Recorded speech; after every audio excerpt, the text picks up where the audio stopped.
Pagbasa mula sa sulat ni Apostol San Pablo sa mga taga-Efeso. Mula kay Pablo, na apostol ni Kristo Jesus, ayon sa kalooban ng Diyos, para sa mga hinirang ng Diyos na nasa Efeso at tapat na sumasampalataya kay Kristo Jesus. Sumainyo nawa ang pagpapala at kapayapaang mula sa Diyos na ating Ama at sa Panginoong Hesukristo. Purihin ang Diyos at Ama ng ating Panginoong Hesukristo. Pinagkalooban niya tayo ng lahat ng pagpapalang espiritual at makalangit dahil sa ating pakikipag-isa kay Kristo. Bago palikhain ang sanlibutan, pinili na niya tayo upang maging Kanya sa pamamagitan ng ating pakikipag-isa kay Kristo, upang tayo'y maging banal at walang kapintasan sa harap niya. Dahil sa pag-ibig ng Diyos, tayo'y Kanyang pinili upang maging anak niya sa pamamagitan ni Hesukristo. Iyan ang Kanyang layunin at kalooban.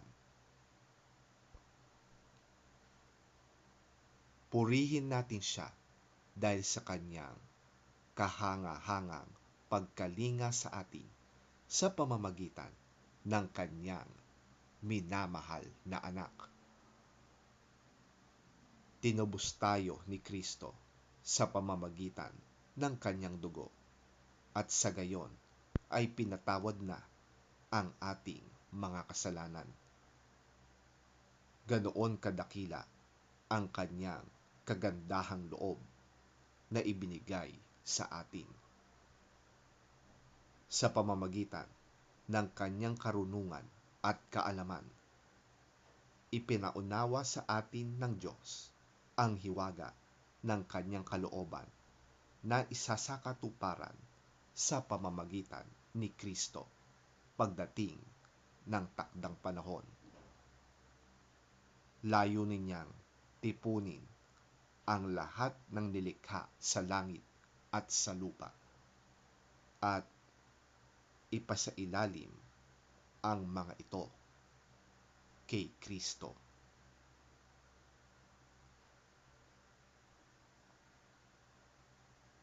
Ang salita ng Diyos.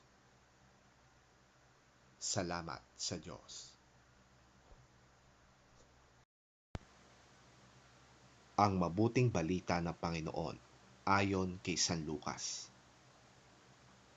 Papuri sa iyo, Panginoon.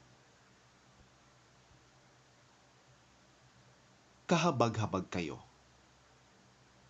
Ipinagpapatayo pa ninyo ng magagarang libingan ang mga propetang pinatay ng inyong mga ninuno.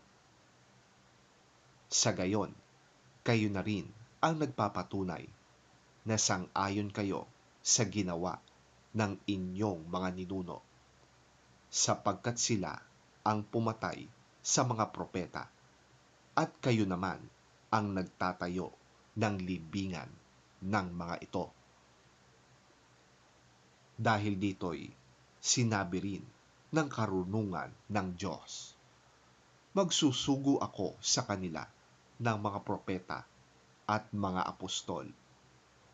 Ang ilan ay papatay nila, at ang iba namay uusigin. Sa gayon, pananagutan ninyong mga nabubuhay sa panahong ito ang pagpatay sa lahat ng mga propetang pinatay mula nang likhain ang daigdig, magmula kay Abel hanggang kay Zacarias na pinatay sa pagitan ng dambana at ng templo. Oo, sinasabi ko sa inyo, kayong mga nabubuhay sa panahong ito, mananagot kayo sa kanilang pagkamatay.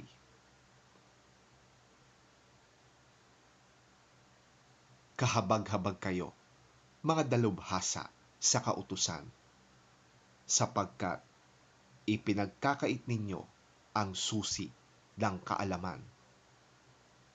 Hindi na kayo pumapasok. Hinahadlangan pa ninyo ang mga ibang nais pumasok. Pagkaalis ni Jesus sa lugar na yon, nagsimula na siyang tuligsain ng mga tagapagturo ng kautusan at Pariseo.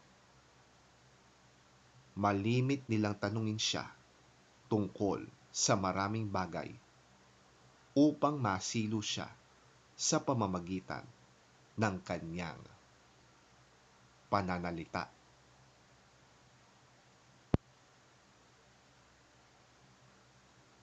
Ang mabuting balita ng ating Panginoon. Pinupuri ka namin, Panginoong Hesukristo. Woe to you, because you build tombs for the prophets, and it was your ancestors who killed them. So you testify that you approve of what your ancestors did. They killed the prophets, and you build their tombs.